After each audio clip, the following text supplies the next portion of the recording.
Hello everyone, this is Sanjana from San English Academy. இன்னைக்கான வீடியோல UGTRB previous year question paper analysis பார்க்க போறோம். இன்னைக்கான question number 45. இந்த question paper series வந்து D series. நீங்க வேற series பார்க்கறீங்க அப்படின்னா question number மட்டும் change ஆகும். And இதுக்கு முன்னாடி இருக்க questions எல்லாம் already channelல upload பண்ணி வேணும்ன்றவங்களுக்காக description link கொடுத்திருக்கேன். அதை பார்த்து நீங்க யூஸ் பண்ணிக்கலாம். Okay, question number 45.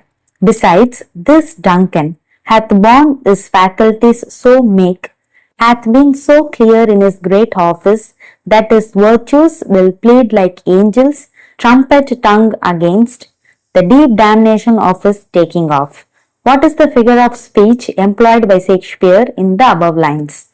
The options பார்த்தலாம். Option A personification, Option B synecdoche, Option C assonance, Option D alliteration. இதோட correct answer option A personification. இந்த கொஸ்டின்லயே ஒரு க்ளூ இருக்கு. ஷேக்ஸ்பியரோட ஒர்க் அப்படின்னு சொல்லி அவங்களே கேட்டிருக்காங்க. ஷேக்ஸ்பியரோட ஒர்க் நம்மளுக்கு என்னென்னலாம் பிரிஸ்கிரைப் பண்ணியிருக்காங்கன்னா டீடைல்டு ஸ்டடியில வந்து மேக்பெத் கொடுத்திருக்காங்க, ஜூலியஸ் சீசர் கொடுத்திருக்காங்க, மிட்சம்மர் நைட்ஸ் ட்ரீம், அதே போல ரிச்சர்ட் தி செகண்ட். இது இந்த 4 ஒர்க் தான் வந்து ஷேக்ஸ்பியரோட பிளேஸ் நம்மளுக்கு கொடுத்திருக்காங்க.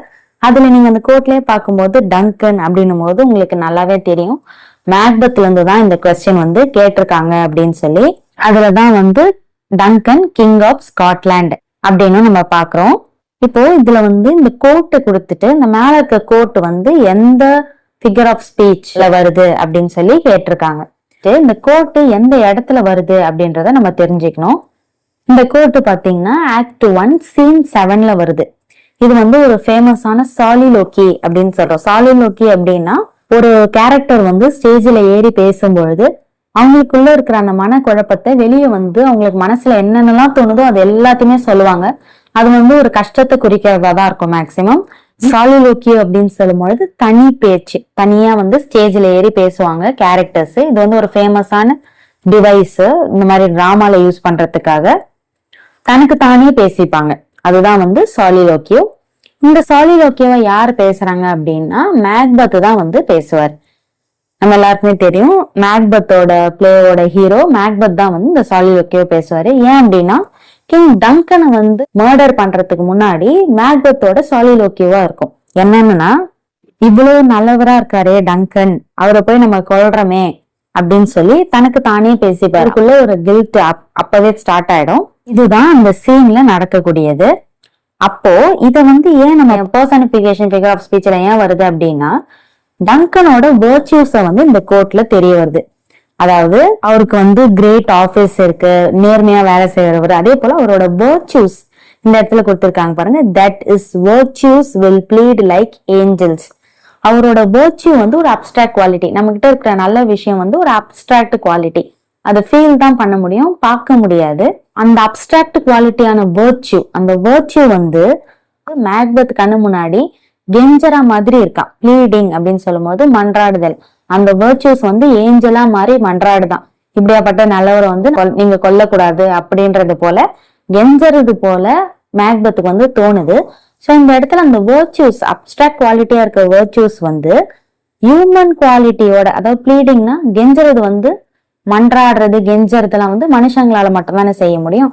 அந்த மாதிரி வர்ச்சுவை வந்து ஒரு ஹியூமன் குவாலிட்டியோட கம்பேர் பண்ணதுனால இது வந்து பர்சானிபிகேஷன் அப்படின்னு வந்து நம்ம சொல்ல முடியும். அதே போல இங்க லைக் அப்படின்ற வார்த்தையும் கொடுத்திருக்காங்க. 3rd லைன்ல வில் ப்ளீட் லைக் ஏஞ்சல்ஸ். லைக்னும் பொழுது இந்த ஃபிகர் ஆஃப் ஸ்பீச் வந்து சிமிலியாவும் இருக்கும். சிமிலின்னு சொல்லும் பொழுது லைக் ஆஸ் அப்படின்ற 2 வேர்டை வச்சு 2 விஷயத்துக்குள்ள கம்பேர் பண்றது தான் சிமிலி. அதுவாகவும் இருக்கலாம். ஆனா ஆப்ஷன் வந்து நம்மளுக்கு சிமிலி கொடுக்கல. சோ நம்ம அதை பத்தி கவலைப்பட வேணாம், பர்சானிபிகேஷன் தான் கொடுத்திருக்காங்க. சோ அதனால இதோட கரெக்ட் ஆன்சர் வந்து ஆப்ஷன் ஏ பர்சானிபிகேஷன் தான். ஏன் மத்த ஆப்ஷன்ஸ் எல்லாம் இல்ல அப்படின்னு சொன்னா சினெக்டகி.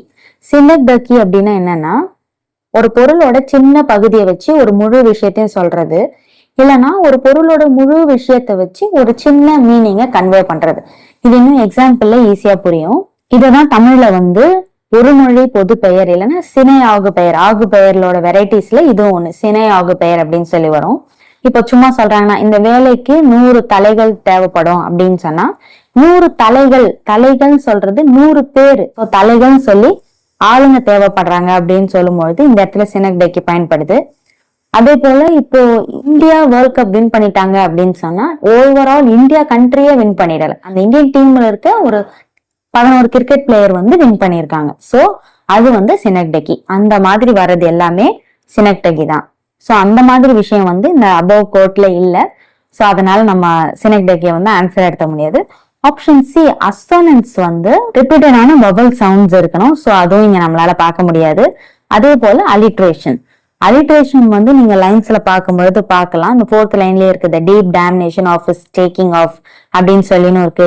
டின்ற சவுண்ட் இருக்கு, டின்ற சவுண்ட் இருக்கு. ஒரே மாதிரி சவுண்ட்ஸ் வர்றதுதான் வந்து அலிட்ரேஷன். பட் ஆனாலும் ஆன்சர் கீழே வந்து நம்மளுக்கு பர்சானிபிகேஷன் தான் ஆன்சரா கொடுத்திருக்காங்க. மேஜரா எம்ப்ளாய் ஆயிருக்க ஃபிகர் ஆஃப் ஸ்பீச் வந்து பர்சானிபிகேஷன் தான். சோ இதுதான் இந்த கொஸ்டினோட analysis. Besides this Duncan hath borne his faculties so meek, hath been so clear in his great office, that his virtues will plead like angels, trumpet tongued against the deep damnation of taking off. What is the figure of speech employed by Shakespeare in the upper lines is personification. So இந்த analysis உங்களுக்கு எந்த அளவுக்கு யூஸ்ஃபுல்லா இருந்தது அப்படின்றத உங்களோட கமெண்ட்ஸ்ல சொல்லுங்க. இதே போல நிறைய வீடியோஸ் யூஸ்ஃபுல்லா பார்க்க நம்ம சேனலை சப்ஸ்கிரைப் பண்ணி வச்சுக்கோங்க. தேங்க்ஸ் ஃபார் வாட்சிங் த வீடியோ.